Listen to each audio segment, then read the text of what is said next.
What's up guys, Vress here, and with 2018 just around the corner, I want to share with you what I believe to be the best MMORPGs for you to play in the new year. Now we're going to do our best to carve through the bullshit, as seeing MMO lists that are claiming full releases for games that are definitely not getting a full release in 2018 is starting to really grate on me. To set the record straight, we're going to kick this video off with an alpha/beta release section and hopefully clear things up for you.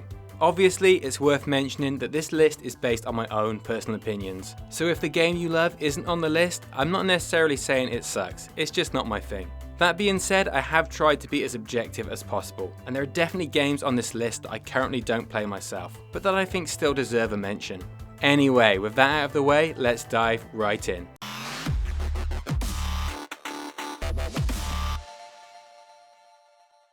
So let's start with the games that you'll likely be able to play in 2018 if you're willing to buy a package that includes access to either alpha or beta testing.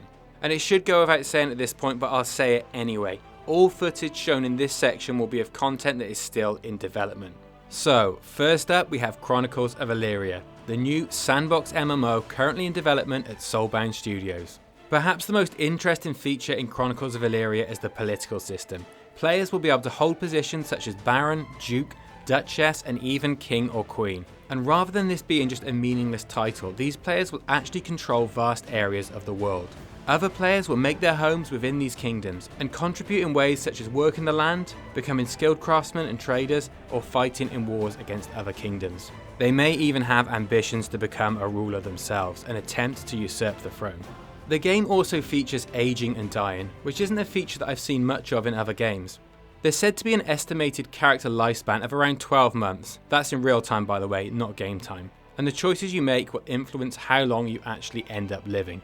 However, when you do die, all is not lost. There's going to be a soul system where you can pass on some of the traits of your deceased character to a new character.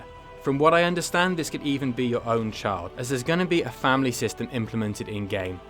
We're also going to see dynamic environments in which the world itself will change based on player decisions.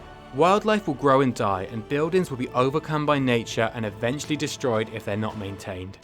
The seasons themselves will impact what you can grow and the animals that you encounter in the wild.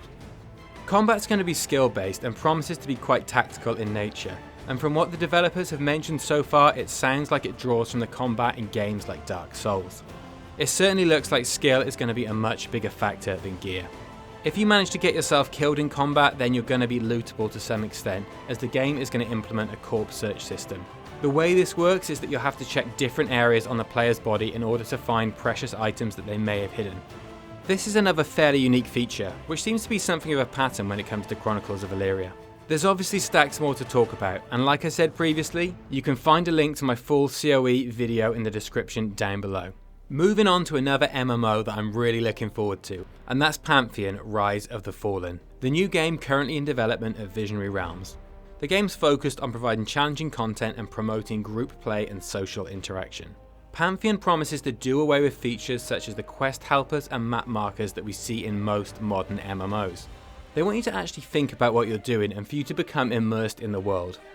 Rather than simply taking part in traditional questing, your experience in Pantheon will be built around the perception system, which is focused on encouraging exploration of the world and discovering its secrets.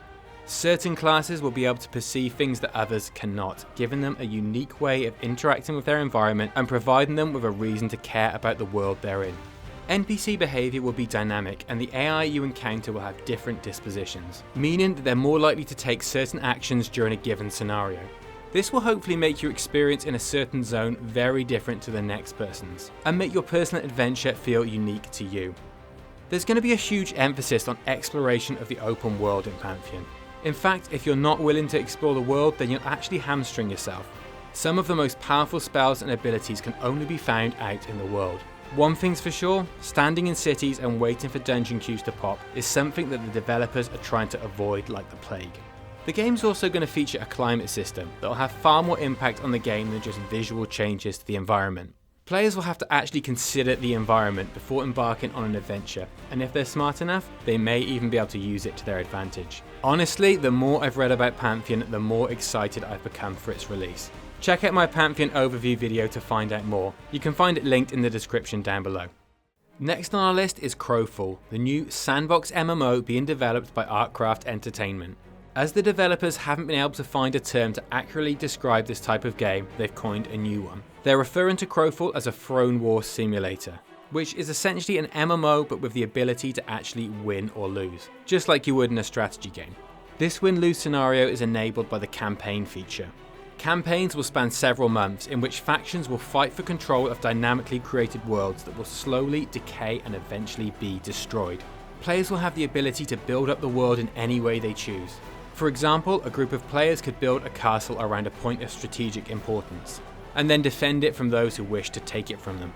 As a campaign moves into its later stages, the battle for survival will become more and more desperate, and shelter and resources will become more important than ever. This means we can expect to see fierce, large-scale combat driven by a desperation to survive the campaign and come out on top. Due to the game's voxel system, it looks like much of the environment is going to be destructible. You'll have the ability to smash down walls and even tunnel underground to assault an enemy castle, which I think is going to make for an even more exciting PvP experience. In terms of combat, Artcraft are trying to avoid creating action combat that's too dependent on Twitch reaction, but they don't want the combat to become too boring and slow either. What they've come up with actually feels like a really nice balance between action combat and the slower, more tactical combat of the traditional MMO. Again, this has been a fairly basic description of Crowfall, and if you want to find out more, then follow the link in this video's description. Moving on to Ashes of Creation, the ultra-hyped upcoming MMO from Intrepid Studios. The game's set on a fantasy world that has been untouched by civilization for thousands of years, and it's up to the players to rebuild and repopulate. Every server is going to look completely different to the next, as the actions of the players will shape the world itself. Probably the most important feature to understand in Ashes of Creation is the node system.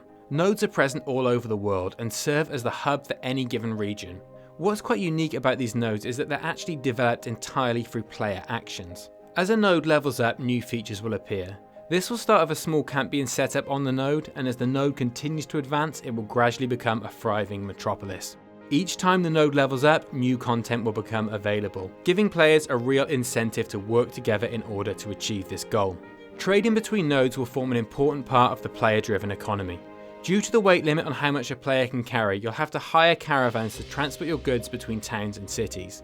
Now, of course, you wouldn't want to send your hard-earned goods away without any protection, and you'll be able to send guards to defend your caravan. But even so, there are going to be other players who are happy to take their chances with the guards in order to steal your goods. Players will have the option to either attack or defend your caravan when they encounter it in the open world, so there will be room for good Samaritans as well as thieves and bandits. The questing system in Ashes of Creation also seems to be heavily based on player decisions. The decisions you make while questing will actually alter the course of events and even change the landscape around you. There's even going to be server level quests that will allow rival player factions to compete against each other for influence over a node, and subsequently, how the world is shaped. The game claims to let you build player housing anywhere in the world, and rather than your property just being a place to store stuff, you can actually turn your home into a useful asset, such as a working farm or the local smithy. Your house will even go up in value as the node around it grows. You could start out with a rundown shack and end up with a mansion. Check out the video linked in the description down below for more information on this game. Next up, we have Ascent Infinite Realm, the upcoming steampunk-themed MMO currently in development at Bluehole Studio. The developers are describing Air as an epic journey where machines meet magic. The core gameplay in Air revolves around the idea of multi-dimensional realm versus realm combat, which essentially means that you'll participate in large-scale PvP battles that involve both aerial and ground-based combat. Rather than the battles in the air being totally separate from the battles on the ground, aerial units will be able to bombard ground troops, and ground troops will be able to blast them out of the sky with anti-air weapons. This really expands the scope of the battlefield and adds an additional strategic component to realm versus realm combat. It kind of feels like the next evolution of the PvP systems that we've seen in games like Black Desert Online. We don't know the specifics of the combat system, but we can see from the footage that it's going to be very action heavy. I think this could work nicely, as while I'm not a huge fan of full action combat in PvE, as I just don't think anyone has managed to make it feel tactical and rewarding enough yet, I do believe that it excels in realm versus realm combat. This is due to the fact that coordination of the team is far more important than the performance of any given individual. I think action combat will feel so much more rewarding than tab targeting when you focus your fleet's firepower on a strategic objective such as a fortification or a powerful enemy ship. The specifics of PvE content aren't 100% clear at this point, but we've been told that adjustable difficulty will feature for dungeons and hunting grounds, which I personally think is a vital feature if you want to keep serious PvE players engaged over an extended period of time. PvE content will also be customizable, and we've been told that players will be able to essentially design their own quests. Overall, I think the game shows some promise, and if you want to find out more, then check out my more detailed overview by following the link in this video's description. Anyway, that's the alpha and beta releases, or at least potential releases, out of the way. It's time to take a look at the finished games that you can definitely play in 2018. Let's start with Guild Wars 2, a 2012 release that I personally played quite a lot of this year. Considering its age, Guild Wars 2 still looks the part, especially when it comes to the new zones that came with the 2017 Path of Fire expansion. I think this is due to the fact that they chose a semi-realistic art style that hasn't aged as fast as some of the games that shot for total realism. One of the key strengths of Guild Wars is its storyline. It's a very story-driven MMO, and you can expect tons of high-quality spoken dialogue, which to me is a hugely important factor when it comes to immersion in a game world. Personally, I'd say that it's worth playing for the story alone. The way that questing works in the game is also quite refreshing. Rather than travelling between quest hubs and carrying out your typical kill or fetch quests, the quest system in Guild Wars is focused on exploration. You stumble upon quests wherever you go, and once you complete them, you don't have to run and hand them in, which really makes leveling feel smooth and enjoyable. Sure, every quest system gets repetitive after a while, but I honestly think that Guild Wars offers one of the best questing experiences that's currently available. There have also been some big improvements to the PvE endgame, which was one of the things that I found lacking at launch. That being said, if you're a hardcore PvE player, this game probably isn't going to be your best choice. Guild Wars is definitely designed with casual and semi-casual players in mind. And that's not a criticism, by the way. ArenaNet just understand their target audience in that regard. In fact, I'd say Guild Wars 2 is probably one of the best choices you can make as a casual MMO player.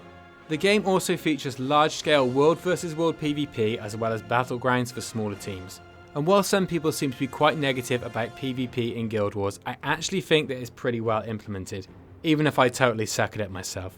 One final thing I want to mention about Guild Wars 2 is the community. Out of every MMO I've ever played, I think this game has the most friendly and supportive community that I've experienced. And in my opinion, that's a hugely important factor when it comes to MMOs. Love it or hate it, no MMO list is complete without World of Warcraft. In fact, with the announcement of both the new expansion, Battle for Azeroth, and classic servers, I think we can realistically expect to see WoW hit some seriously big numbers in 2018 and probably 2019 as well. This is based on the assumption that classic servers will be launched between Battle for Azeroth and the following expansion, which I'll admit is a big assumption to make.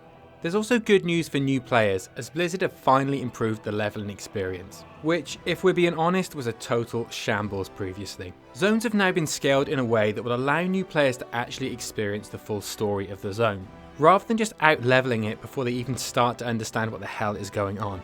That being said, World of Warcraft is still all about the end game. After all, you're only going to spend a short time leveling and probably a huge amount of time at max level. And personally, probably controversially, I still think that WoW offers the best endgame experience of any MMO currently on the market. Unless you're super hardcore, it's unlikely that you're going to run out of things to do. And until you've cleared all the Mythic Raid content, any complaints about the game being too easy are kind of meaningless. And by the way, most people haven't. I've been enjoying the current expansion for the most part, but I'll admit that I did become a little fatigued with the artifact system after a while. The recently announced Battle for Azeroth expansion actually looks more like my kind of thing. I'm excited about Warcraft going back to its roots with the war between the Alliance and the Horde, and I'll definitely be playing it a lot at release. Simply put, World of Warcraft is the MMO with the most to offer to the largest number of players, and that's the reason why so many people play it. It's also the reason why others feel that it's too generic, and that it doesn't offer them the more niche gaming experience that they're looking for. Either way, if you've never tried it, you should definitely give it a chance and find out for yourself. Next on our list is Elder Scrolls Online, a game that I still feel is something of a dark horse within the genre. ESO had a very rocky start when it came out in 2014. Firstly, due to misaligned expectations, people essentially thought it was going to be Skyrim Online.